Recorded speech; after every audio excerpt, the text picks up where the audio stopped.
Jail की दीवारों के पीछे भगत सिंह केवल एक कैदी नहीं थे, वे एक शोधकर्ता और एक बेबाक लेखक बन चुके थे। जब सैंडर्स हत्याकांड का मुकदमा चल रहा था तो उन्हें पता था कि अंत क्या होने वाला है।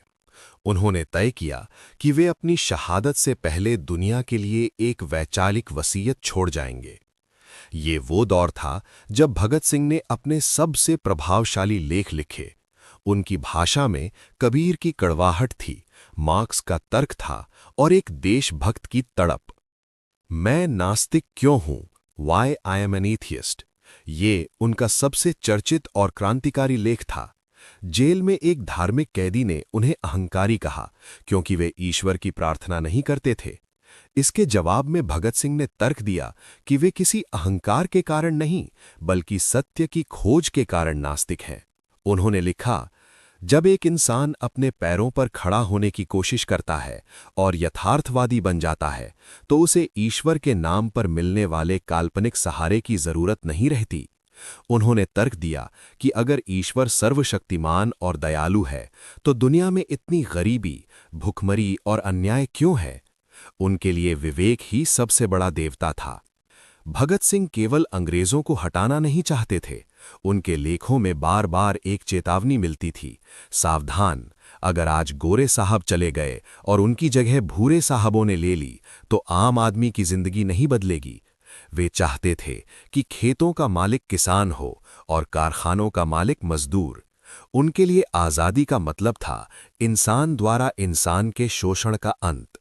उन्होंने अछूत समस्या पर लेख लिखकर जातिवाद पर कड़ा प्रहार किया और युवाओं को संदेश दिया कि जब तक समाज में ऊंच नीच रहेगी तब तक देश वाकई आज़ाद नहीं हो सकता। भगत सिंह बहुभाषी थे। वे हिंदी, उर्दू, पंजाबी और अंग्रेजी में समान पकड़ रखते थे। उन्होंने कीर्ति और महारथी जैसे अखबारों के लिए छद्मनामों जैसे विद्रोही से लेख लिखे। एक बार उनके साथी ने पूछा, भगत, मौत सामने खड़ी है और तुम किताबें पढ़ रहे हो? भगत सिंह मुस्कुराते हुए बोले, मैं पढ़ रहा हूं ताकि जब मैं मरूं तो मेरे विचार मेरे साथ न मरें, मेरी किताबें मेरी जगह बोलेंगी। नैरेटर, अक्सर इतिहास उन्हें केवल एक एंग्री यंग मैन के रूप में पेश करता है, लेकिन उनके लेख बताते हैं कि उनके भीतर एक बहुत ही शांत और सुलझा हुआ दार्शनिक था। वे जानते थे कि हिंसा अस्थायी है लेकिन विचार अमर हैं। उनकी जेल डायरी के 404 पन्ने आज भी इस बात का गवाह हैं कि 23 साल का वो नौजवान मानसिक रूप से अपने समय के महानतम विद्वानों के बराबर खड़ा था। भगत सिंह ने दिखाया कि क्रांति सिर्फ बाहर नहीं बल्कि अपने भीतर की सोच में भी होनी चाहिए। उन्होंने अपनी कलम से उन रूढ़ियों को तोड़ा जो समाज को आगे बढ़ने से रोकती थीं।